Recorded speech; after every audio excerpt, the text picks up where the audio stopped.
Hello student, मैं हूं गौतम। स्वागत है आपका अभिजात क्लासेज में। आज का जो हमारा टॉपिक है वो है oogenesis, अंड जनन की प्रोसेस। तो जब हम लोगों ने रिप्रोडक्टिव सिस्टम स्टार्ट किया था, फीमेल रिप्रोडक्टिव सिस्टम, उस समय हम लोगों ने बात की थी कि सबसे पहले जब जनन की प्रक्रिया के बारे में हम सोचते भी हैं कि रिप्रोडक्शन करना है, तो रिप्रोडक्शन या जनन की पहली जो प्रोसेस होती है वो होती है गैमेटोजेनेसिस। कौन सा जेनेसिस होता है? गैमेटोजेनेसिस, यानी युग्मकों का निर्माण। जो गोनेड है, गोनेड का मतलब जो जनद अंग है हमारे, पुरुषों में टेस्टिस कहलाते हैं और महिलाओं में वो जो है वो ओवरी या अंडाशय कहलाते हैं। तो ओवरी के द्वारा तो ओव्यूम का निर्माण होता है या अंडाणु का निर्माण होता है, और टेस्टिस जो है उसके द्वारा किसका निर्माण होता है? स्पर्म का निर्माण होता है। तो स्पर्म और ओव्यूम के निर्माण की जो प्रक्रिया है उसे ही हम लोग बोलते हैं युग्मक जनन। कौन सा जनन बोलते हैं? युग्मक जनन। तो यदि सिंपलीफाई परिभाषा लिखे अपन युग्मक जनन क्या है, तो अपन ये कहेंगे कि युग्मक जो होते हैं वो हैप्लॉइड सेल्स होती है। कौन सी सेल्स होती है? हैप्लॉइड, अगुणित संरचना होती है। तो अपन कहेंगे कि अगुणित नर कोशिका को या अगुणित नर जनन कोशिका को हम युग्मक कहते हैं। तो हम लोग बात करते हैं कि गैमेटोजेनेसिस जो है वो दो प्रकार का है। लास्ट वीडियो में भी बताया था, लास्ट से लास्ट में। एक को बोलते हैं शुक्र जनन, स्पर्मेटोजेनेसिस, और दूसरे को बोलते हैं oogenesis या अंड जनन। कौन सा जनन? अंड जनन। तो नाम से ही पता चल रहा है कि ऐसा जनन जिसमें किसका फॉर्मेशन करेंगे अपन लोग? अंडे का क्या करेंगे? फॉर्मेशन। पहली चीज यहाँ क्लियर। आप लोगों को एक बात बता दूं मैं कि पूरे रिप्रोडक्टिव सिस्टम में शायद यही टॉपिक एक ऐसा है जो थोड़ा जटिलताओं से भरा है। रटने को भले ही आप लोग इसको रट सकते हो, लेकिन इसके कॉन्सेप्ट क्लियर करने के लिए थोड़ा सा दिमाग को ना कॉन्सेंट्रेट कर लेना, समझना।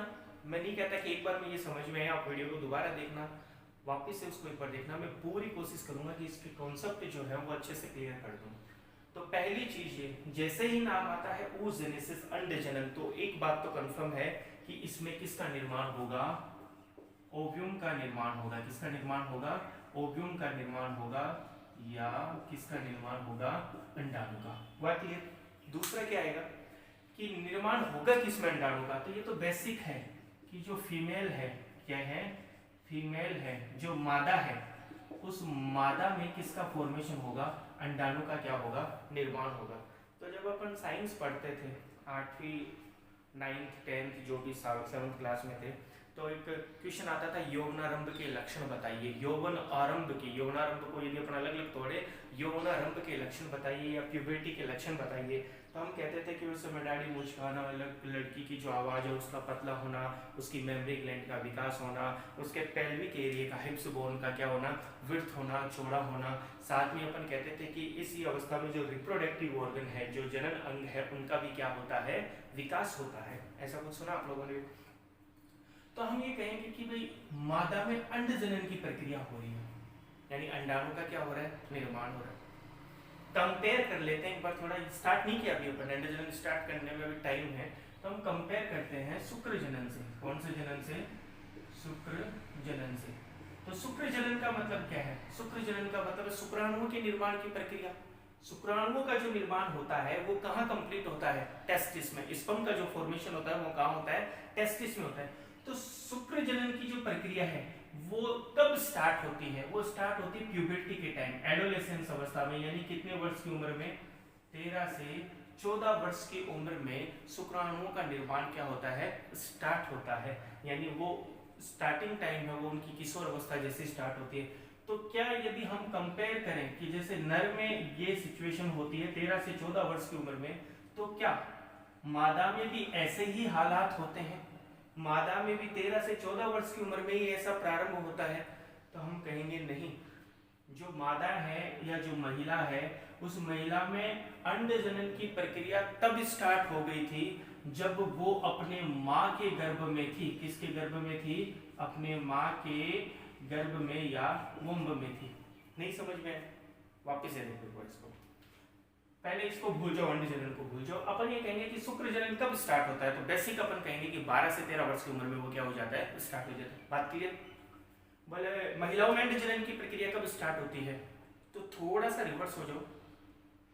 लास्ट प्रीवियस जो वीडियो थे उसमें मैंने एक बात बताई थी आपको कि जो मेंस्ट्रुअल साइकिल आता है, महिलाओं में जो माहवारी आती है, उसका रीजन तुम लोगों को मैंने ये बताया था कि उनमें क्या होता है?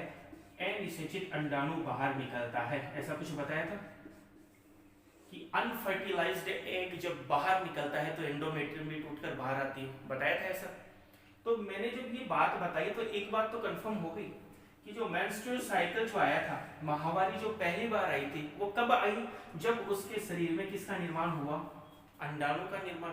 तो ये कब हुआ था? लड़की की 11 वर्ष की उम्र में हुआ होगा, ऐसा 12 वर्ष की में हुआ होगा, या कितने वर्ष की उम्र में हुआ होगा? 13 वर्ष की उम्र में हुआ होगा। एवरेज कोई भी बोल सकते हैं, 12 भी बोल सकते हैं, 11, 12, 13, आजकल ऐसा हो जाता है। तो सपोज करो हम लोग ये बोलते हैं कि 12 वर्ष की उम्र में किसी लड़की को पहली बार ये साइकिल आया, माहवारी आई। साइकिल आया, इसका मतलब क्या हुआ कि उसके शरीर में किसका फॉर्मेशन हुआ था? ओव्यूम का या अंडाणु का क्या हुआ था? निर्माण हुआ था। जब अंडाणु का निर्माण हुआ यहाँ पे और वो अंडाणु मृत हो गया, क्या हो गया? मृत हो गया, क्योंकि इसका जो लाइफ साइकिल है वो लगभग कितने घंटे का ही होता है? 24 आवर्स का ही होता है। कितने आवर्स का होता है? 24 आवर्स का ही होता है। तो हम ये कह रहे हैं कि वो अंडाणु क्या हो गया था? मृत। मृत होने का मतलब निषेचित तो हुआ नहीं, शुक्राणु से तो मिला नहीं। ये जब बाहर आया तभी लड़की में कौन सा साइकिल स्टार्ट हुआ? माहवारी स्टार्ट हुई, हो गई माहवारी स्टार्ट। तो हमें ये तो पता चला कि किसका निर्माण हुआ उसमें? अंडाणु का। अब वो 11 साल की हो, 12 की हो, या कितने साल की हो? 13 साल की। लेकिन ये जो प्रोसेस थी इसके निर्माण की, जो प्रक्रिया थी, वो प्रक्रिया कब स्टार्ट हुई थी? जब ये 12 वर्ष की लड़की, कितने वर्ष की लड़की? 12 वर्ष की लड़की अपने माँ के किस्म में थी, गर्भ में थी। अपने माँ के किस में थी? गर्भ में थी। और गर्भ में भी कौन सी अवस्था? भ्रूणीय या फिटस अवस्था, जो या एम्ब्रियोनिक अवस्था, जो वो अपने माँ की कौन सी अवस्था में थी? भ्रूणीय अवस्था में थी। उसी समय उसमें अंडे के निर्माण की प्रक्रिया क्या हो गई थी? स्टार्ट हो गई थी। प्रक्रिया स्टार्ट हो गई थी। मैंने ये नहीं कहा कि अंडा बन गया। अंडा आकर बनेगा कितनी वर्ष की उम्र में? 12 से 13 वर्ष की उम्र में या 11 वर्ष की उम्र में, कोई भी एक औसत अपन निकाल सकते हैं। लेकिन इसकी जो प्रोसेस थी, किसकी प्रोसेस? ओव्यूम के फॉर्मेशन की। किसके फॉर्मेशन की? ओव्यूम, अंडाणु के निर्माण की जो प्रक्रिया थी, वो स्टार्टिंग कहाँ हुई थी? जब वो माँ के कहाँ थी? गर्भ में थी। और पूरी कहाँ होकर हुई वो? जब वो कौन सी अवस्था में आई? किशोर अवस्था में। यानी लगभग अपन ये कह सकते कि 12 से 13 वर्ष की उम्र लगी इसमें। कितने वर्ष की उम्र लगी? 12 से 13 वर्ष की उम्र लगी। वो अपन बात करेंगे कि इतने दिन क्यों लगे, कहाँ बीच में अरेस्ट हो गई थी, यानी ये प्रक्रिया कहाँ बीच में रेस्ट करने लग गई थी, ये चीजें अपन इसमें पढ़ेंगे। तो अभी जो मैं तुम्हें समझाना चाह रहा था वो सिर्फ एक बात ये बताना चाह रहा था कि जैसे शुक्र जनन 13 से 14 वर्ष की उम्र में स्टार्ट होता है, वैसे ही जो अंड जनन है वो 13 से 14 या 12 से 13 वर्ष की उम्र में स्टार्ट नहीं होता। वो तब ही स्टार्ट हो जाता है जब एक लड़की अपने माँ के गर्भ में कौन सी अवस्था में रहती है?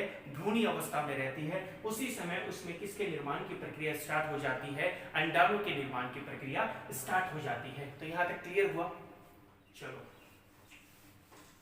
एक शुक्र जनन जो अंड जनन है, इन दोनों के अंदर अंतर भी बहुत है, समानता भी बहुत है। एक सामान्य से सबसे बड़ा अंतर बता देता हूं कि शुक्र जनन जब क्रिया होती है, स्पर्मेटोजेनेसिस जिसको हम लोग बोलते हैं, इस स्पर्मेटोजेनेसिस में एक सेल के द्वारा 4 स्पर्म बनते हैं।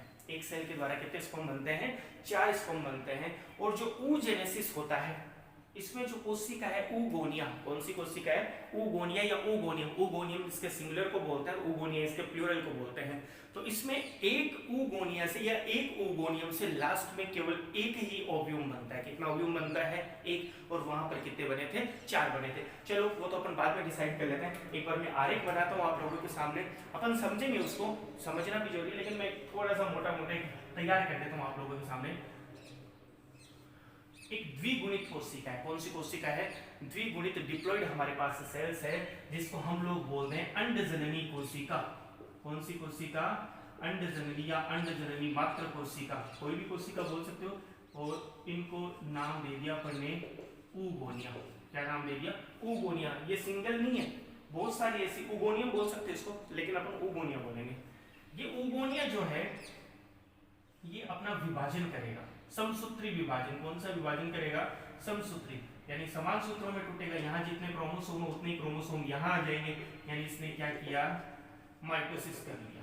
कौन सा विभाजन किया?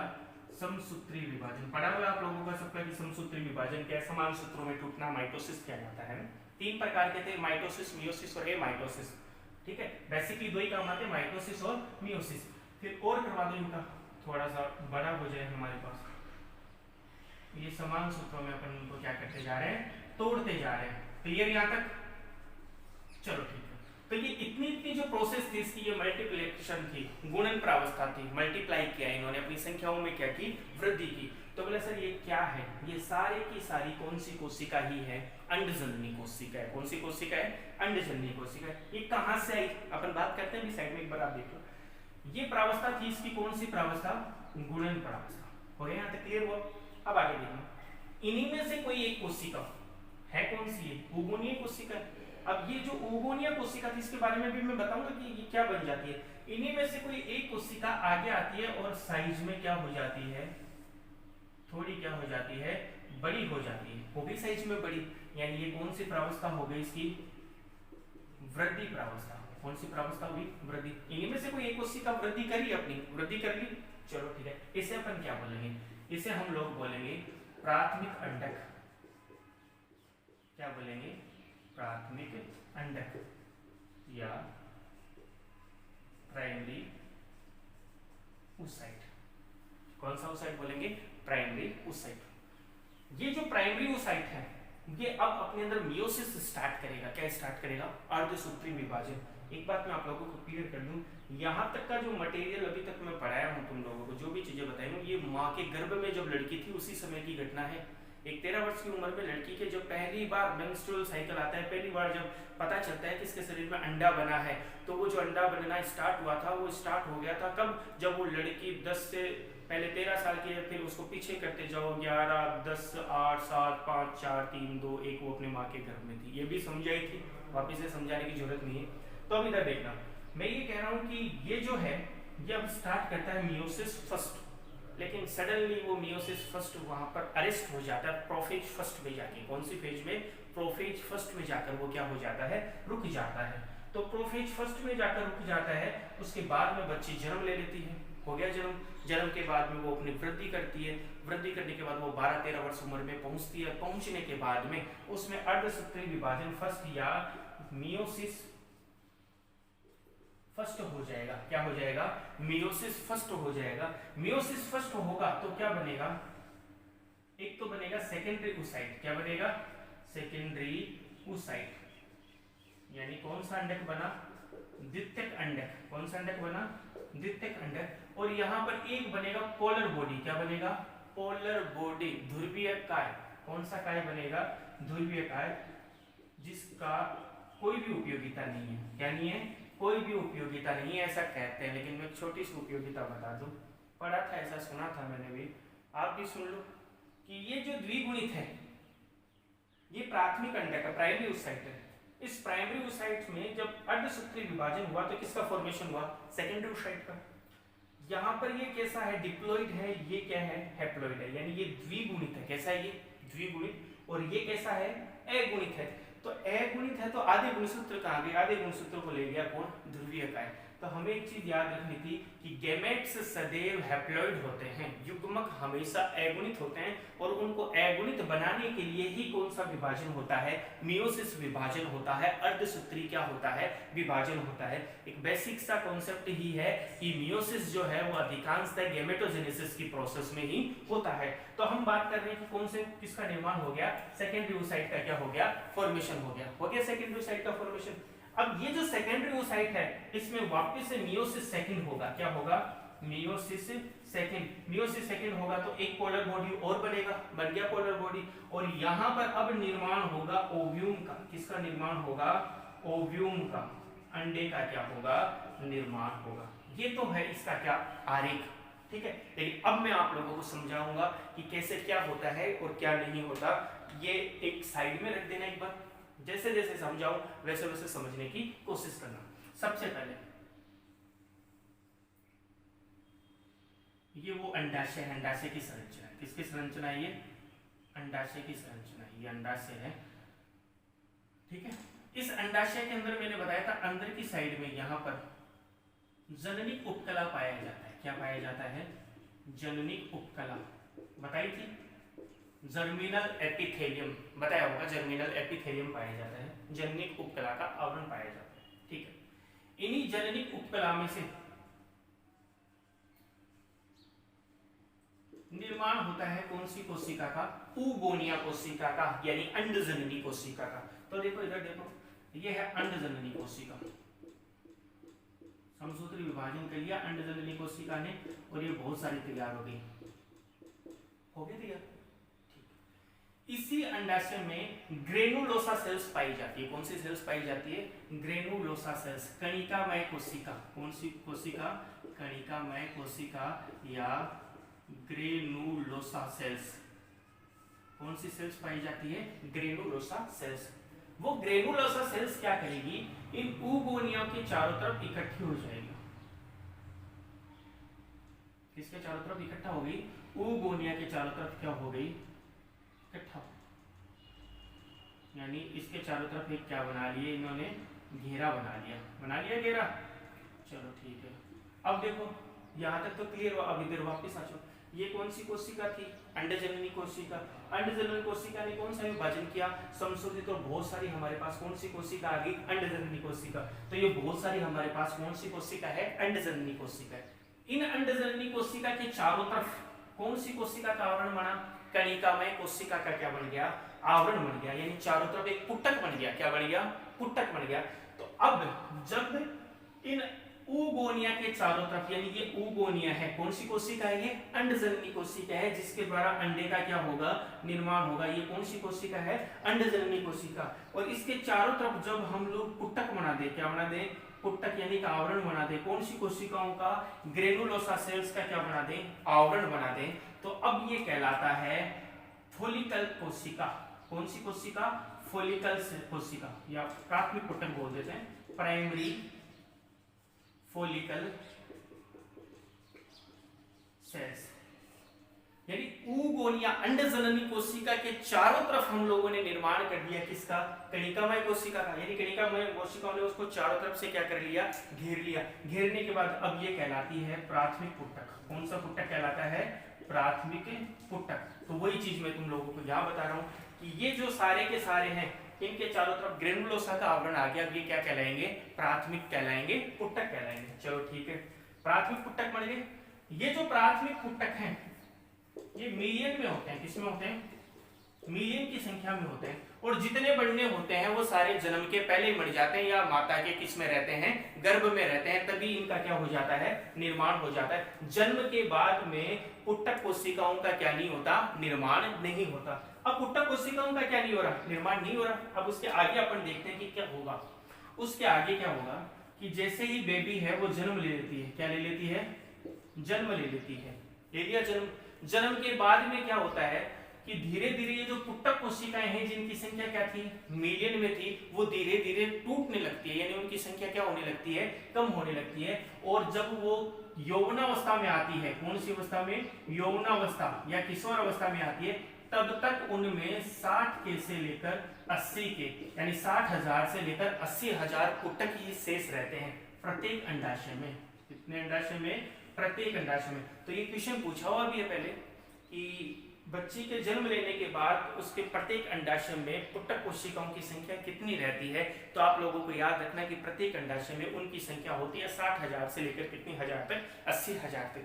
कॉम्प्लेक्स है, मुझे पता नहीं समझ में आ रहा होगा अभी, लेकिन धीरे धीरे इनको कॉन्सेप्ट को क्लियर करते चलेंगे तो समझ में आ जाएगा। तो अभी देखो मैंने आप लोगों को एक चीज बताई, ये तो कंफर्म हो गया था कि ऊगोनिया अंडजननी कोशिका कहां से बनी, ये तो बता दिया। फिर मैंने ये बताया कि ऊगोनिया के चारों तरफ निर्माण हो गया था कौन सी सेल्स का? ग्रेनुलोसा सेल्स का। हो गया ग्रेनुलोसा सेल्स का। अब ये कहलाते हैं कौन से पुटक? प्राथमिक पुटक। तो ये प्राथमिक पुटक है सारे के सारे। कौन से पुटक है? प्राथमिक पुटक, जिनकी संख्या किसमें है? मिलियन में है। जन्म से पहले ही ये लड़की जब पैदा नहीं हुई तब से पहले इनका फॉर्मेशन हो गया था। फिर अपन कहेंगे कि ये जो प्राथमिक पुटक है इन्हीं में से कोई एक आगे बढ़ता है। कौन सी अवस्था में आता है? वृद्धि प्रावस्था में आता है। तो वृद्धि प्रावस्था में आता है तो वो अब क्या कहलाएगा? प्राथमिक अंडक कहलाएगा। ये जो प्राथमिक अंडक है, यहाँ एक क्वेश्चन पुटअप होता है कि इस प्राथमिक अंडक को पोषण कौन प्रदान करता है? तो इसमें पाए जाने वाला साइटोप्लाज्म क्या प्रदान करता है? इसमें पाए जाने वाला साइटोप्लाज्म इसको क्या प्रदान करता है? पोषण प्रदान करता है। ठीक है, अब आगे देखना, जन्म से पहले की घटना ये भी, यानी ये यहां से लेकर जन्म से पहले की। ये जो घटना है, ये घटना भी माता के गर्भ में कंप्लीट हो गई थी। ये जो प्राथमिक अंडक है ये भी माता के गर्भ में बढ़ गया था। अब ये अर्धसूत्री विभाजन स्टार्ट तो कर दिया था, लेकिन स्टार्ट करने के बाद वो हुआ कब? जन्म के बाद। कब? जन्म के बाद। और जन्म के बाद कब? जब यौनारंभ आया। कौन सा रंभ आया? यौनारंभ, यानी प्यूबर्टी आई। तो अब इधर देखो, ये सारे के सारे कौन से पुटक? प्राथमिक पुटक। ये बन गया प्राथमिक पुटक। प्राथमिक पुटक ने वृद्धि करके निर्माण कर दिया कौन सा अंडक का? प्राथमिक अंडक का। प्रदीप अवस्था यही कंप्लीट होती है, जन्म से पहले की घटना ये भी। अब ये प्राथमिक अंडक अपने अंदर अर्धसूत्री विभाजन फर्स्ट स्टार्ट करेगा, मियोसिस के स्टार्ट करेगा, फर्स्ट स्टार्ट करेगा।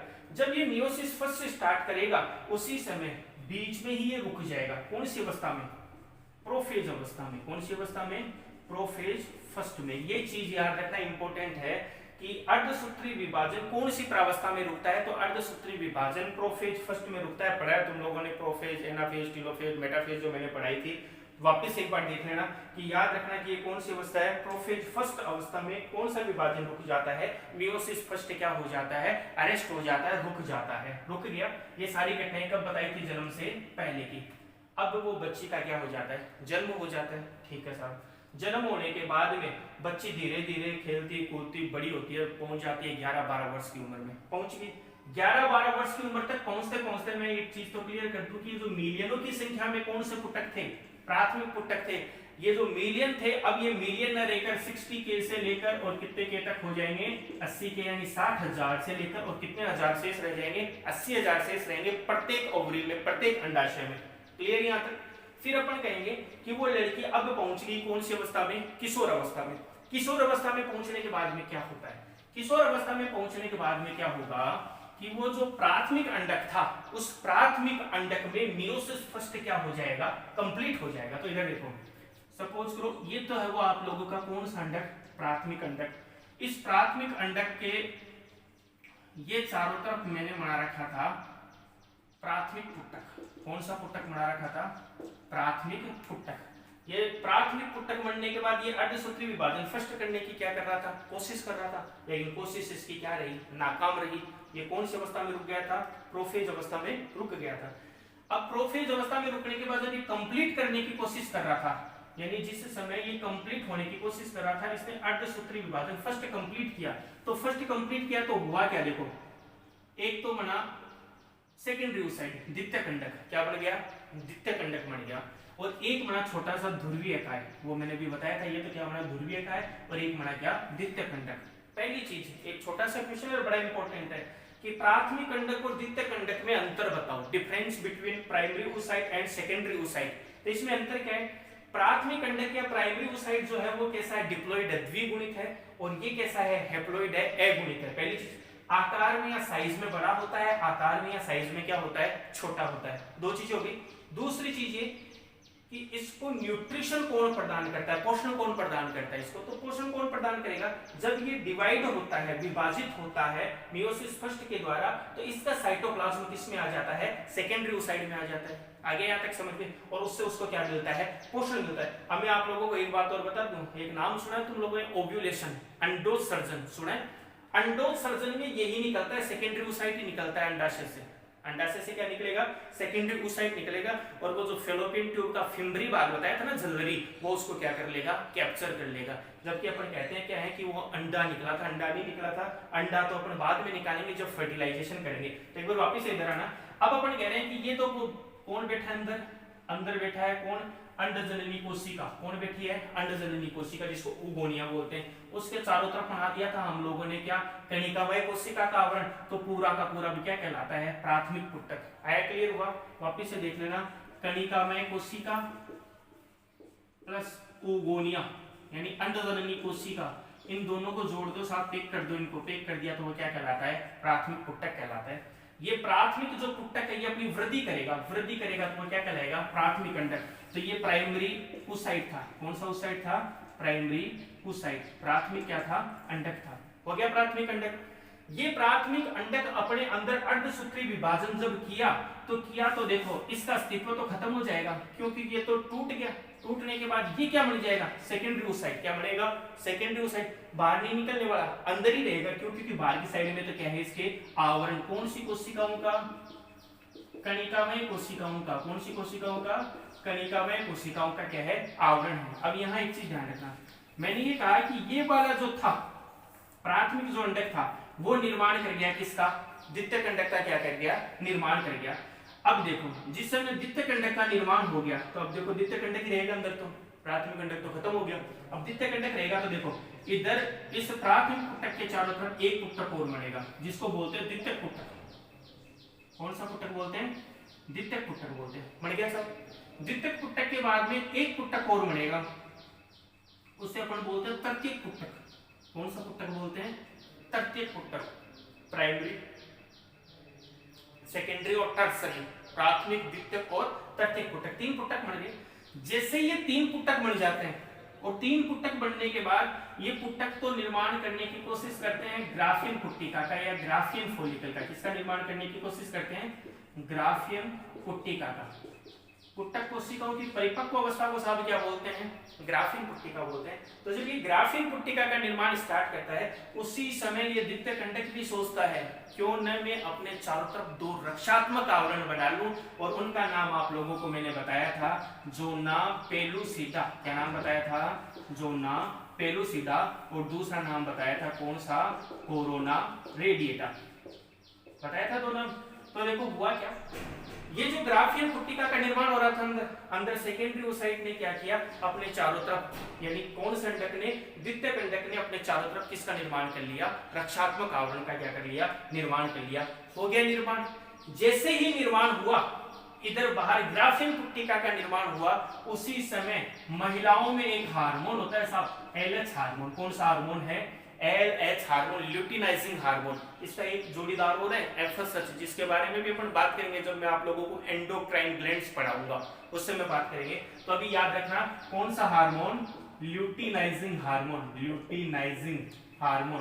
तो ये जो ल्यूटिनाइजिंग जो हार्मोन है ये जैसे ही अपनी हाई कंसंट्रेशन पर जाता है, उच्च सांद्रता पर, यानी जब किसी औरत के शरीर में इसकी सांद्रता का लेवल बढ़ता है, कौन सी की सांद्रता का, LH हार्मोन की सांद्रता का लेवल बढ़ता है, उसी समय कौन फट जाती है, ग्राफियन पुट्टिका फट जाती है। और ग्राफियन पुट्टिका के फटने से सेकेंडरी ओसाइट मुक्त होता है। क्या मुक्त होता है, सेकेंड। अब तुम तो बड़े हो गए, बायोलॉजी 12th बायोलॉजी ले रखे हो, तो सेकेंडरी ओसाइट याद रखो। कहने को अपन उसको अंडा भी बोल सकते हैं, क्या बोल सकते हैं, अंडा भी बोल सकते हैं, एग भी बोल सकते हैं, ओव्यूम भी बोल सकते हैं। कि ग्राफियन पुट्टिका के फटने से अंडा बाहर निकल गया, इसे ही अंडोत्सर्जन कहते हैं। ठीक है, परिभाषा सही है, कई नंबर नहीं कटने वाला, लेकिन याद रखना कि ग्राफियन पुट्टिका के फटने से निकलने वाली संरचना कौन सी थी, द्वितीयक अंडक था। कौन सा अंडक था, द्वितीयक अंडक। तो बोले सर द्वितीयक अंडक था तो अंडा कब बना, ये जो ओव्यूम बना था ये निषेचन के समय बना था। जब मैं आप लोगों को बताऊंगा कि कब बनेगा, ये निषेचन के समय।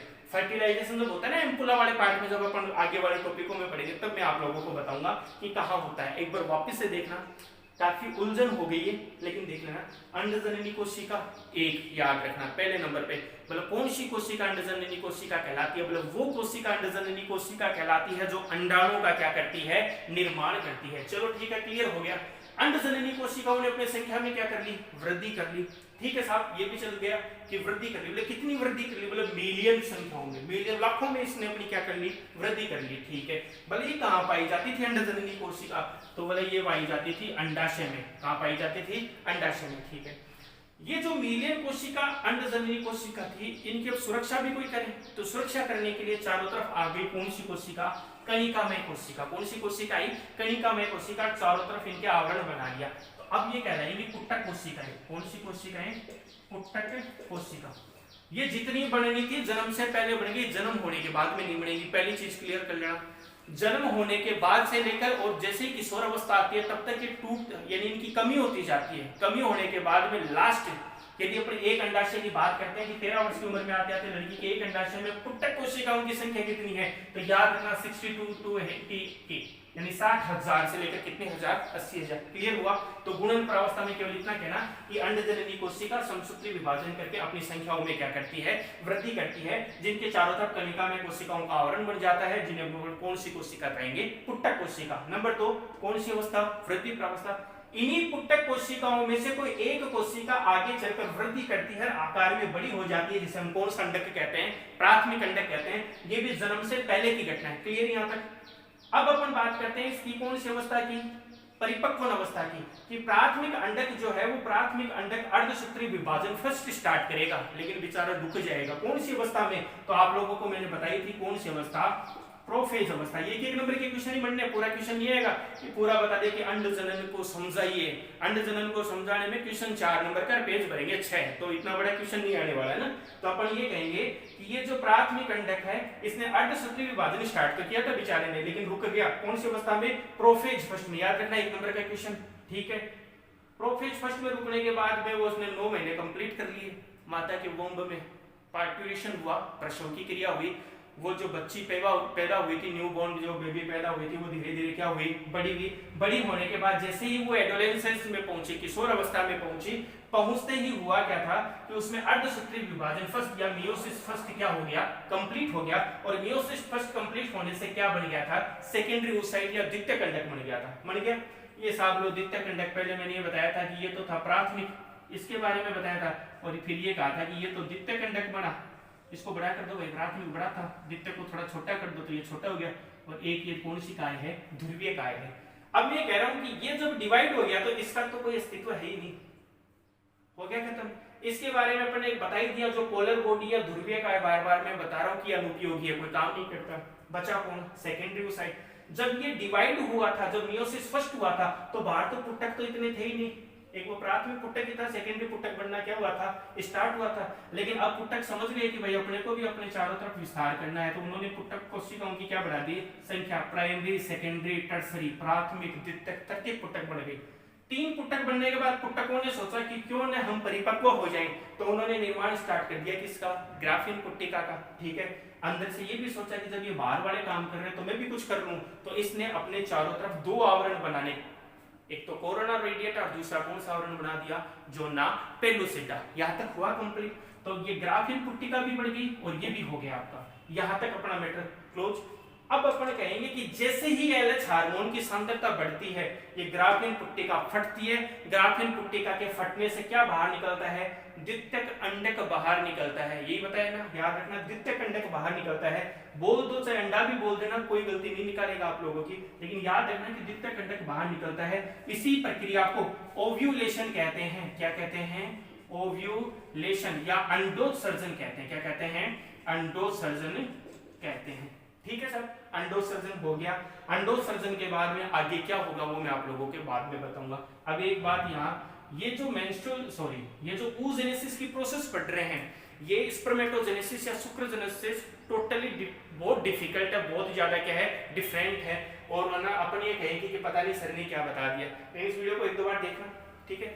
इसके जो नोट्स है वो नोट्स मैं आप लोगों को पीडीएफ में सेंड कर दूंगा, कोई प्रॉब्लम नहीं होगी। एक बार वापस से यदि आप लोगों को लगता है कि सर इसमें कौन सी प्रॉब्लम, कोई चीज समझ नहीं है, तो आप लोग कमेंट बॉक्स में कमेंट करो, तब जाके मेरे को पता चलेगा कि भाई आप लोगों को क्या समझ में नहीं आ रहा। अब आप कह रहे हो कि सर कमेंट ही नहीं आ रहे, समझ में आ गया। भाई मेरे को समझने में टाइम लगा था एक बार, तो आपको एक बार में तो समझ में आ नहीं सकता। और चलो आ गया तो बहुत अच्छी बात है कि समझ में आ गया, लेकिन इसको एक बार वापस से देखना। ये थ्योरी ज्यादा समझा दी, लेकिन ये थोड़ा सा और कब समझ में आ जाएगा, जब अपन आर्तव चक्र की बात करेंगे। कौन से चक्र की बात करेंगे, आर्तव चक्र की। बायोलॉजी की जब अपन बात करते हैं, ह्यूमन रिप्रोडक्शन वाले पार्ट की या चैप्टर की, उसमें से एक तो ये वाला टॉपिक oogenesis और दूसरा मेंस्ट्रुअल साइकिल। ये 2 ऐसे टॉपिक है जो समझने के लिए दिमाग के स्क्रू को पहले ढीला करना पड़ेगा, फिर टाइट करना पड़ेगा इनको, और फिर उसके बाद में आप लोगों को ये चीजें क्या आएंगी, समझ में आएगी।